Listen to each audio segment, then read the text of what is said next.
My name is Ruth Abernethy, and I am a sculptor. And the reason that we're gathered here, of course, is I was commissioned to do a portrait, Queen Elizabeth II, which came as a call some years ago now. It was a commission I was awarded in the spring of 2016 after having gone through an invitational call and several phases of submissions to determine a finalist and essentially a winning design, which was the Queen seated in the throne of Canada, which ordinarily sits in the Senate chamber in Ottawa. And she'd seen the maquettes, she'd seen all of the proposal materials, and then she offered her approval in July of 2016. It was really intended to honor her length of reign, and the project became a commemoration to her after her death in September of 2022.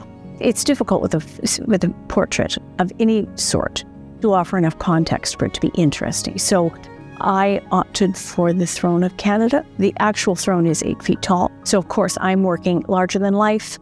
I wanted life and a half. I think that might have been prescribed in the call. They wanted it larger than, because of course the idea was to put it in Toronto, Queen's Park. Of course I approached the Queen's portrait the same way I approach all the others. At some level I need to figure out the distance between wrist and elbow. Right, in part because I need to know it proportionately to make sure that it's accurate from elbow to shoulder, and I'm working 150% life size. So I need to do the math and make sure that that is accurate. How big are her hands? How high is her head? What are those tangible dimensions I have to work from? I started the head study first, as I always do, because I want the kind of control that I can get with a softer modeling clay. So I actually worked the Queen's head to size. We're talking within an eighth of an inch, really, that kind of exactitude. It is tedious, but if it's wrong, it's just wrong. And so when you view the Queen, you're going to be standing down here and her head's going to be way up here. So I enlarged her head just slightly, a couple of percentage points, so that she didn't look pin-headed. That's not much of a compliment. So that was the only aberration I made from a literal life and a half enlargement. And the head study was sculpted by hand, of course, to size. And then that's molded and reproduced in wax, which is the basis then of the wax that gets mounted on what I carve in styrene. The figure, all the details are carved in styrene and then surfaced with wax. Painstaking as it is, the whole surface was done by hand. You put the wax on by hand. The wax is essential if you're lost wax casting, maybe less essential for sand casting, but still fundamental to the kind of detail that we needed. And Cass, my assistant, very cleverly built the pieces of the throne that would all be cast and then welded together. So in truth, the foundry inherited a puzzle of throne pieces that was kind of dizzying because there was no better way to do it. They needed to cast it in pieces anyway. I needed a foundry that had a lot of credibility, and I went directly to MST Bronze. They were a sizable enough foundry. They had been around for quite a while at that point. Really, I needed the talents of MST. And on the scale that we're working, Myris and his crew had figured a very precise way to do sand casting. Most artwork on a small sort of gallery, private park sort of scale, is done with lost wax casting, which is great. It's like making giant jewelry. But Myris and Jim and his crew had figured out how to do really fine sand casting, which is much less costly, in part because it's less time consuming. So the Queen, given the size and scale, big chunks of the Queen and big chunks of the throne could be sand cast. So cost effectively, they were the ones to do it.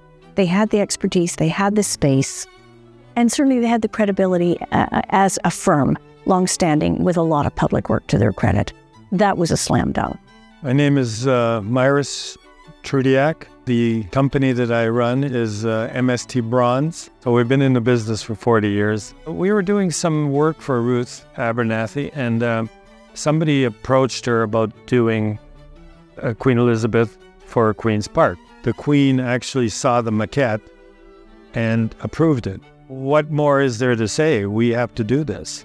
In the case of the Queen, it's a sand cast. Ruth brought in a wax. Jim put some mold together. We pour bronze into that, break it up, chase all the seams down and make it smooth. And then Yolanda comes in to do the final patina. The patina really brings the life out of the bronze.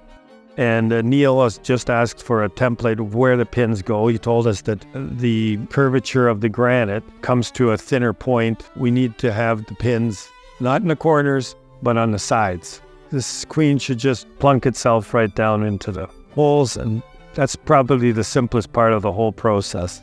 It's one of those sculptures that I grew up with. You know, used to walk around Queen's Park. Everywhere I go, I see sculptures like this. They're on every tourist destination, and it's kind of nice to be part of that.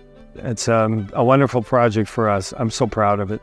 You hire good people and then you let them do their thing. It's the best ever. And I think a real success. We have spectacular foundries in this country, and I have worked with quite a few of them. For the Queen, we wanted Canadian-based, Canadian-sourced stone, which we got out of Quebec, and we needed big blocks. So although there's another smaller quarry in Ontario that has the same kind of granite, they don't have consistent color in large blocks. So they were not a contender. But for Neil, his work comes in at the end of the whole story. Neil Hardwick, HGH Granite. We have been in the monument business and granite business in general since 1929. We specialize in cemetery memorials, more recently kind of diversifying into public art and streetscape type of things. It's been about 20 years or so in that. So I'm fifth generation. My father, Greg, still works in the business, and grandfather just retired. He's still pops his head in every now and again to make sure we're still at work.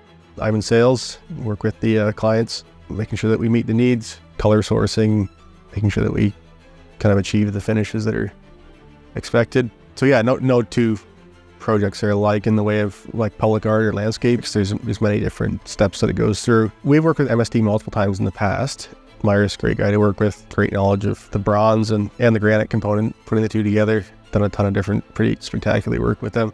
Ruth, we had never worked with before. There was a bit of a blueprint drawn up for concept, but hadn't been confirmed yet. So we worked with her kind of hand in hand on what was achievable. He had to go back to the drawing board again and again to come up with a price that was feasible for the stonework. And in that respect, it was important to build it in such a way that it was cost effective. It's taxpayers' money, and in that respect, everyone has a stake in it. Neil did a fabulous job to go back and look at the possibilities and resolve a way that was going to be effective in every sense, including cost.